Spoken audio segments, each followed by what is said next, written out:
I watched the episode 1, the little thing they did for him and Roach on Prime. It was like 10, 11 minutes. PBC, or it was on PBC YouTube channel. They threw together, and not even over. Somebody want to be speed fucking racer. I'm telling you, man, I hate fucking human beings, bro. But especially these drivers. But yeah. So, you know, apparently he trained with Barry Hunter and them at Headbangers. Now, the interesting thing about this is people behind the scenes are saying that, I guess Calvin is telling people he let him go. But, you know, once you think about a little bit of history here, he's worked with other trainers while working with Calvin. People forget he worked with Kevin Cunningham for a kid. You know what I'm saying? He worked with Kev for a second. So Gervonta get around, he'll work with different coaches and then come back and mess with Calvin. So I don't know, you know, if it's just want a different look or a different feel. He wants something different. You got some people who just like something different. You know, different coaches, different perspectives, soak this from him, move on to the next. Yeah, you got people like that. You know, Devin Haney is one that they bring in multiple coaches in. Jesse Vargas, he been with a lot of coaches. De La Hoya have been with a lot of coaches. So that ain't really nothing new. He's left Calvin before and came back and worked with Calvin. You know, and I hadn't heard from Barry Hunter in a minute since like Isaac Dogbow. He does a lot of great work in the DC area. So, you know, he's a very well respected guy. Oh, he was in the Cobra corner when he got stopped. My bad. And if you know if Barry can't talk to you, then you know what I'm saying. If Barry can't talk to you and get through to you, then who can? So Headbangers got a really good reputation, man. Yeah, Headbangers got a really good reputation. So it don't mean that this is a permanent move, because if you look at him, this is something that he's done in the past. So yeah, this is something that he's done in the past. He's worked with other coaches. So yeah, I wouldn't get too riled up, and you know, Bill Haney was the first to put it out there and said he fired Calvin Ford. I'm like, that nigga's just talking. You know, when he talked about it at the press conference, like Calvin came over to him like a fan, and well, you driving in this freezing rain, it's slick, and you on the phone driving. I just be wondering, dog. Doing 2 miles an hour on the freeway. This dude literally driving like this with his phone in his hand like this and driving like, dog, like if you gonna drive on the phone, why would you use this hand? Give a fuck if you left hand, dude. If you gonna drive on the phone, drive like this. Jesus Christ, bro. Just be wondering about people, bro. Like, but yeah, he switched it up before. Being back with Calvin next training camp, and maybe feel like, you know, training in DC is better. You know, Lamont from DC, and then, you know, the little build-up little show they did on PBC YouTube channel, he said, Lamont ain't from DC. I thought he was from DC. He really... Man. So, you know, they trying to convince people, you know, you want to know when the fight's some bullshit? If you got everybody convincing you that this guy got a chance. Well, yeah, man, you can't sleep on Lamont Roach. Yeah, he definitely got a chance. He's just like, all right. Ain't even no trash talking. Yeah, I gotta be on my piece of kills for this one. Like the nigga's not working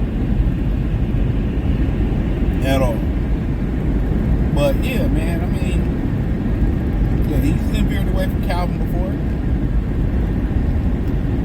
Maybe he just feel like he need a different look for this camp. Maybe feel like Barry's the man for the job.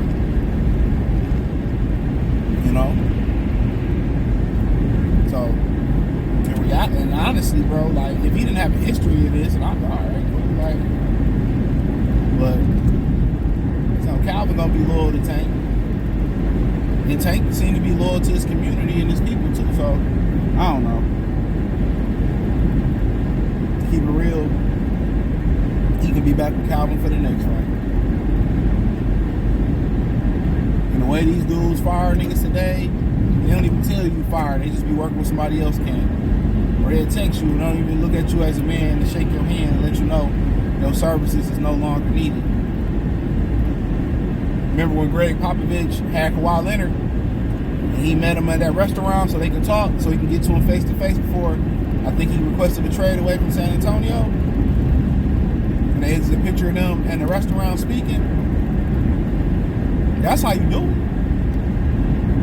But we don't have a lot of masculinity in the communities no more. You know, when you break up with a man, tell him to his face. Like, this partnership ain't working no more. I appreciate everything you did for me, man. If anything you need, boom. These niggas be just with another gym. They break it up, firing niggas through the media. Firing niggas through text messages, through Skype calls.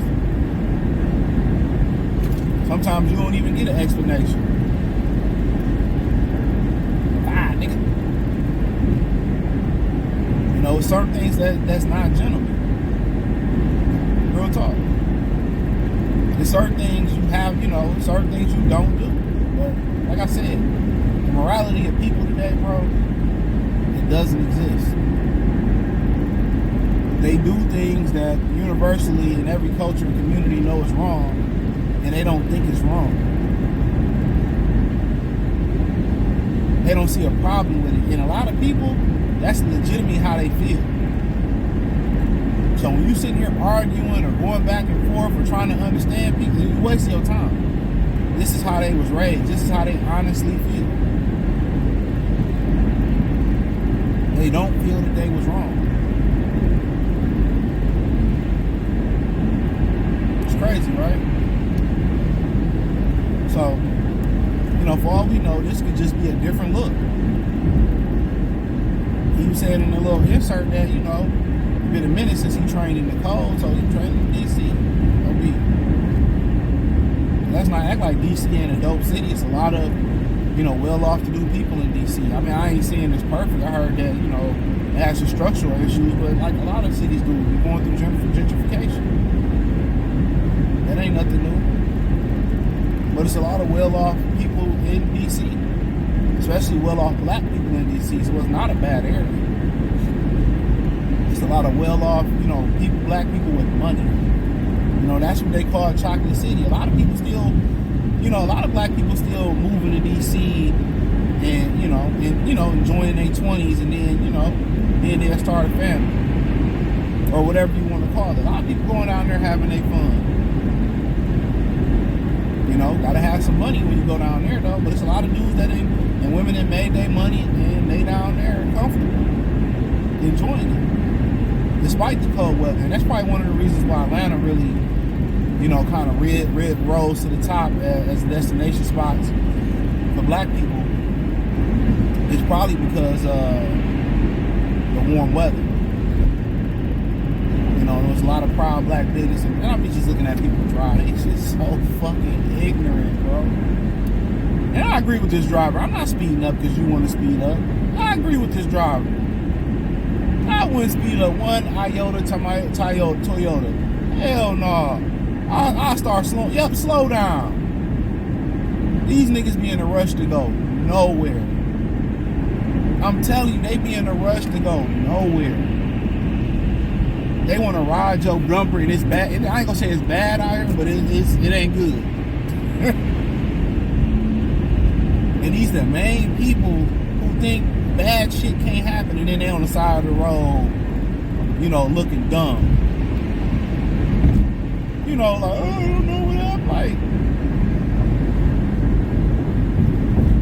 I don't even blame people no more for getting a passport and getting the fuck out of America. I don't. The morality of people and the ignorance of people is just abysmal right now. I don't blame people getting the hell out of here.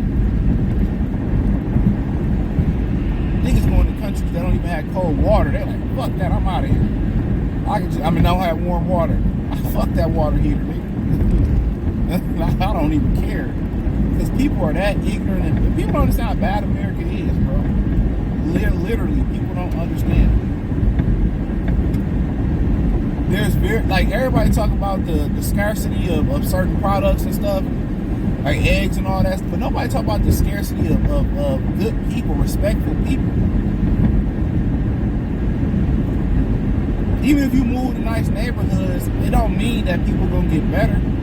They get more ignorant, more arrogant, less manners. Like, it's just like to the point, like, man. And I think a lot of guys who choose to like be passport bros or move overseas, I think they do talk about it, but I think other than highlighting women, and I understand that's what you can monetize online, they need to highlight how, you know, these people are just nicer and better people and got cleaner foods and they got a better culture and a way of life. Because in America, bro, ain't no culture way of life. Bunch of ignorant motherfuckers. You can go to Harvard or the community college in Crenshaw, nigga. The same level of ignorosity. But yeah, man, shout out to them, man. You know, I don't think Barry and Tank is, you know, I think he'd be back with Calvin. He probably just wanted to switch it up. But he don't owe nobody no explanation. And neither do Calvin and them. So, and it didn't seem like they too bitter and hurt about it. So I'm pretty sure if he needed something from Tank, Tank would have it. Tank seemed like he has loyalty to his people, man, that I do respect. But let me know what you girls and guys think. Thumbs up the video, share the video, subscribe to the channel. The subscribe button is the bell icon button. Get all notifications, crucial shares, get notifications. We go live with our video. Hit the link tree, find me on X, Instagram, Spotify, Anchor, Cash App, Venmo, PayPal. Join the Patreon. All that's inside the link tree. It's the first link in the description. Peace.